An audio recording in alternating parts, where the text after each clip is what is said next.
to CFB Picks. This week we're previewing Maryland versus Penn State. One thing I need you guys to do, actually two things, is in the comments. First, put your score down for how you're picking this game. And second, explain why you think the game is going to go one way or another. Looking at the stats for this one and the early lines, it should be a pretty close one here between Penn State and Maryland, with the line right around 10 to 12, depending on where you're getting your numbers for now. Another piece of homework for you is start thinking about which bowl games you'd like to see previewed. We'll definitely be talking the two semifinals and probably the Rose Bowl as well. I'll probably also do whichever one Penn State winds up in, if it's not the Rose Bowl here, and then maybe two others if they're intriguing matchups. I want to hear from you maybe about some of those minor bowl games that you think are worth taking an extra look, since some of those can be the most fun. So getting into this week, last week Penn State coming off of a pretty dominant win, or very dominant win rather, over kind of a reeling Indiana team. Still kind of trying to figure some things out there.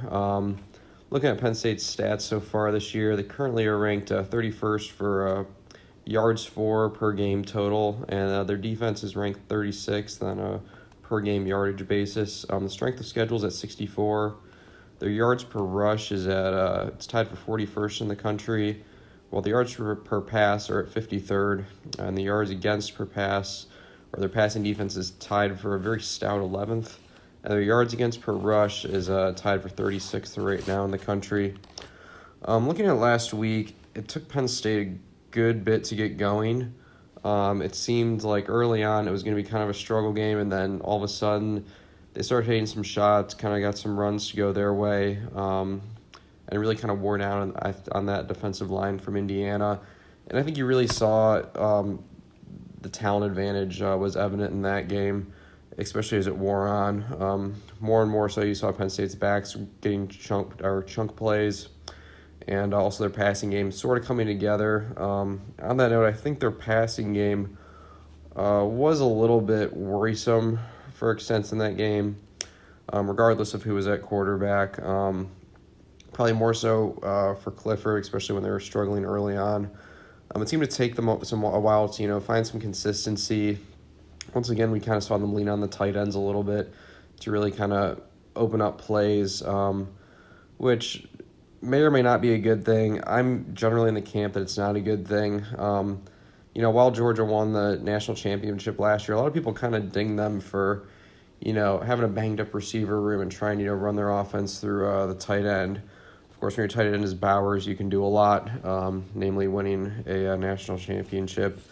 So I think that's one area to watch this week. Is Maryland is typically brings a pretty good offense. I know this year they're maybe having a bit of an average to down year. But one thing you can expect is Loxley, he's an offensive coordinator for Alabama, so he's going to bring a good strategy, kind of like we saw 2 years ago, where Maryland routed Penn State during the COVID year. One common opponent we're going to look at for both these teams is Michigan. So Michigan currently has the number one rush defense in the country. They are allowing just 2.6 yards per carry, so I'm not sure if it's fair to take too much away from the rushing statistics, but in that game, Penn State had only 157 yards on the ground and 111 yards on the ground and 157 through the air. So that's one thing I think to take a look at, especially since Maryland played Michigan a lot more closely.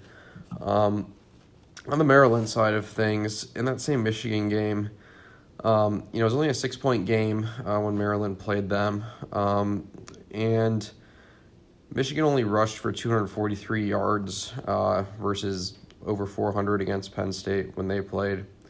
That being said, Maryland also was kind of the benefit of winning the turnover ratio in that game. I think that largely kept them in it. They won it 3-1. They also didn't do much better on the ground at 128 yards. They did do a good bit better through the air at 269 yards per pass, or yards total passing, rather. So looking at these two common opponents, or with this common opponent, I don't know if there's too much you can really take away from it. I think it might be a bit more of a matchup influenced affair. But nonetheless, looking at Maryland's stats so far this year, they're currently 35th with yards for per game, and they're 53rd in terms of defense. Their yards per rush is tied for 36th, and their yards per pass is at 54th.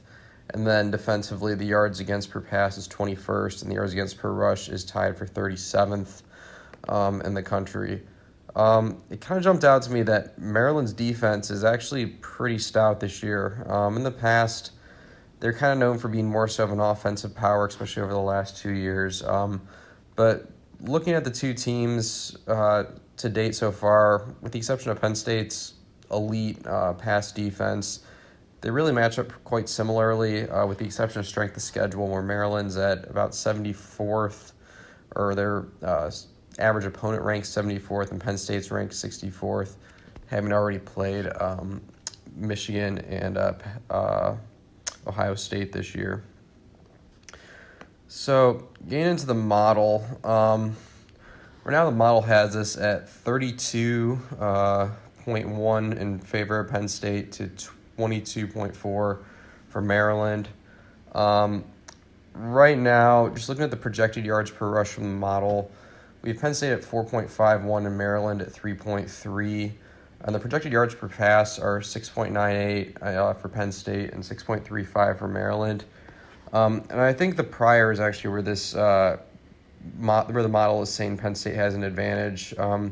Right now, Penn State's averaging about 4.6 yards per game, and they've already played some defenses quite a bit better than Maryland, as their strength of schedule reflects. And the model's saying that, we think Penn State's going to be able to, essentially have theirs against Maryland. They're going to get their average, or at least close to it. Meanwhile, for Maryland, the model seems to think that due to the quality competition they played so far, even after playing, a really stout Wisconsin defense last week, albeit Wisconsin, they are what they are this year. They're definitely not elite. But nonetheless, one big takeaway from that game that I think is actually buried in this stat is, in that game, Wisconsin had two backs go for over 100 yards on Maryland. I know Wisconsin traditionally has really good line play, and while it's not a common opponent, I think the model sees, and what I'm going to say is that I think it's saying that we expect Penn State to rush similarly against Maryland. Having two elite backs in Penn State's backfield, I think it's very realistic to say that they could both go for over 100 yards. Now, will that happen? I'm not really sure. I think, when you take Michigan and Ohio State, out of the equation, which is a big chunk of Penn State's, level of difficulty they played this year, that kind of makes up the, meat and potatoes of their schedule. The only other team that really comes to mind that I think is in similar quality to Maryland is Purdue, and Penn State definitely had their struggles on the ground early in that game. I know you had two freshman backs who were breaking in, but I think in comparison to what we've seen so far, this is going to be, I think, not an easy game rushing for Penn State. But that being said, I think that's where the model is seeing that, it's actually around a 10-point spread that, Vegas is probably right on with the pick. If anything, you might want to go for the under in this one. But I think at the end of the day, we're going to see this, essentially where the model sees this game breaking, if you will, is Penn State is going to be able to rely on their rush to get yards, to move the sticks. If you're getting 4.51, yards per rush, you're moving the sticks, on average, you're moving them every 3 downs. For Maryland, you're not quite getting there at 3.3 yards per rush. And while both teams are really good at passing, and in the past, I think, especially in Maryland's case, the pass has really helped elevate them past Penn State, especially the last time they met at Beaver Stadium. Looking at last week's stats, even for their 5-star receiver Jarrett, only one completion for 5 yards. And then looking at Tagovailoa's stats from last week, 5 of 17 is just not good. 5 of 17 on third down is not good, and their passing stats were a large portion as to why they were lacking in that area. So as far as paths go for Maryland to win this, as I alluded to before, I really don't think you can put this game kind of past Loxley. This might draw some ire from Penn State fans, but the last time these two teams played, it was Penn State was clearly outcoached in this one. You had Loxley running the RPO, and Penn State's linebackers could just not figure it out, for lack of a better way to put it. Time and time again, the RPO slant just absolutely burned them. And that's more of a credit to, Loxley than a dig on Penn State, although it might sound that way. Loxley, there's a reason he was Nick Saban's offensive coordinator. He's really good at what he does. I know in the past, Penn State, even when they played Maryland last time, it wasn't a great year for them, but they still had a competent defense. So I think there are things like that that are concerning. However, on the flip side, with Penn State's pass defense ranked 11th in the country, or at least tied for 11th in the country, I think it's going to be really hard for Maryland to beat them. They're definitely a good bit better than they were 2 years ago in the secondary. So I think if, Penn State can bring pressure, if Penn State's, defense can play man-to-man, for a whole 60 minutes, I think really the only game you can say, at least that their pass defense didn't play particularly well, was against Ohio State.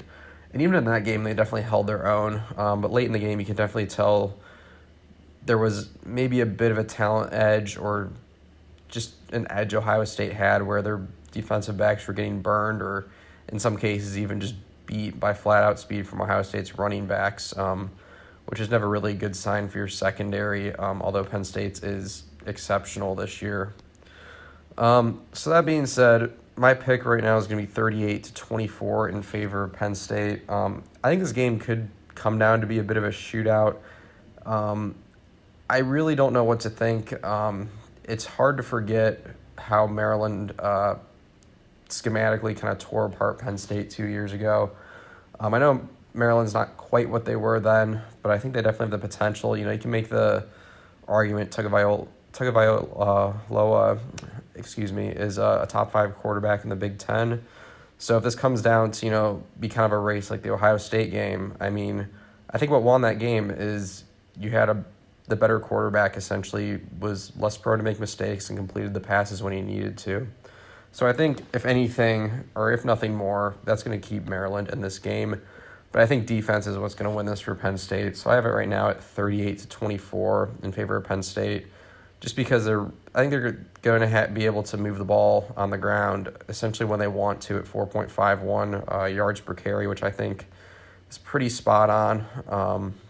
Meanwhile, I think Maryland's going to be kind of one-dimensional, and they're going to have to rely a lot more on scheme, and that's just going to stress their offensive approach to this game. So that being said, my pick is 38-24. So put your pick in the comments below, and also as we approach bowl season here, throw those picks in the comments, which bowl games you want to see previewed.